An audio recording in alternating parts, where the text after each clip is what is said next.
Jadi balik lagi di konten perbankan ya, dan di konten perbankan kali ini saya akan menjelaskan tentang beberapa jenis rekening Simpedes. Jadi untuk rekening Simpedes ya di BRI itu ternyata ada jenisnya. Oke, yang pertama saya bahas tentang jenis rekening Simpedes, yaitu yang Simpedes yang biasa ya atau yang umum dengan biaya administrasi bulanannya itu 5.500 plus biaya bulanan kartu. Disesuaikan dengan jenis kartu yang dibuat ya, misalkan GPN, warna biru atau yang private label. Nah itu, mungkin dari teman-teman sudah ada yang pernah bikin ya untuk Simpedes yang umum atau yang biasa, itu bisa dibuka di kantor, kemudian bisa dibuka lewat aplikasi Brimo, atau lewat website di bukarekening.bri.co.id. Kemudian yang kedua, ada Simpedes Bisa. Ya, namanya Simpedes Bisa. Mungkin teman-teman pun ada yang tahu, bahkan ada yang pernah membuat jenis rekening Simpedes Bisa. Itu bisa dibuka di online ya, di bukarekening.bri.co.id atau melalui aplikasi Brimo. Tapi kalau untuk Simpedes Bisa ini sebetulnya bagus sih, itu tidak ada biaya administrasi. Tapi teman-teman itu harus membuka rekening yang jenis investasinya seperti Simpedes Impian, biar bisa melakukan transaksi yang bersifat finansial ya, seperti transfer, pembelian dan pembayaran begitu. Kemudian yang ketiga ada Simpedes Umi. Umi itu singkatan dari Ultra Mikro. Nah, Simpedes Umi ini sebetulnya produk baru ya, karena kan Bank BRI itu mengakuisisi perusahaan Pegadaian dan PNM. Jadi buat nasabah Pegadaian dan PNM itu bisa membuka jenis rekening yang namanya UMI atau Ultra Mikro. Itu pun tidak ada biaya bulanan ya. Dan saya pun sudah pernah membuat videonya tentang rekening Simpedes Umi.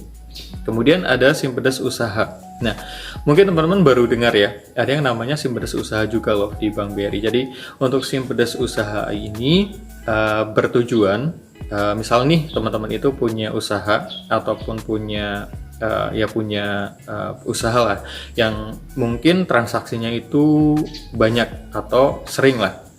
Nah, untuk Simpedes Usaha ini bisa dibuka perorangan ataupun non perorangan dengan saldo setoran awal kalau nggak salah itu minimalnya itu 1 juta kalau nggak salah ya. Nanti saya tampilkan di videonya untuk jumlah setoran awalnya itu berapa, dan itu bisa dibuka di kantor kalau untuk Simpedes jenis yang usaha ya, karena tidak bisa melalui online, karena itu berbeda untuk jenis Simpedesnya. Kemudian untuk produk investasi, ini ada yang namanya Simpedes Impian ya, saya sudah sebutkan tadi ya. Jadi untuk Simpedes Impian ini, teman-teman bisa buka di kantor juga. Selain teman-teman itu buka rekening Simpedes Bisa, itu kan harus membuka investasinya ya. Jadi untuk Simpedes Impian ini, itu kayak investasi, jadi kayak sistemnya itu kayak auto debit. Setiap bulannya itu narik saldo misalkan minimalnya 100.000, nanti pilih jangka waktu misalkan setahun atau 2 tahun. Nanti jika jangka waktunya itu sudah berakhir, nanti teman-teman punya investasi atau uang yang di auto debit itu bisa balik ke rekening induk seperti itu. Tapi ada juga loh, sebenarnya untuk jenis rekening Simpedes yang saya tahu itu ada Simpedes Kartu Tani. Mungkin teman-teman tahu ya, karena saya dulu pernah melakukan pembagian Simpedes Kartu Tani. Itu juga jenisnya Simpedes, tapi itu untuk orang-orang yang memiliki sawah gitu loh, atau pertanian. Itu saya pernah dulu pas dulu jadi CS. Kemudian ada yang namanya Simpedes TKI. Itu juga dulu ada, cuma di unit saya tidak pernah buat itu. Karena ya mungkin itu produk-produk yang kayak khusus ya. Jadi kalau secara umum, nasabah yang tahunya ya rekening Simpedes yang biasa atau yang umum. Kemudian Simpedes Umi itu pun baru-baru kemarin. Kemudian ada Simpedes yang bisa. Tapi yang sering teman-teman buat ya Simpedes yang umum atau yang biasa, yang biaya administrasi bulanannya itu 5.500. Oke, jadi itu yang ingin saya sampaikan ke teman-teman lebih jelasnya perihal produk simpanan ataupun investasi.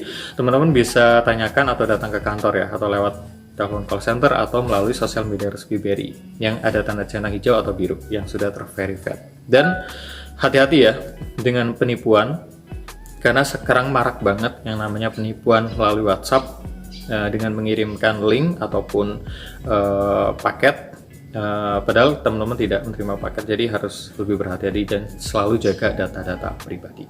Terima kasih. Semoga informasinya bermanfaat ya. Salam informatif.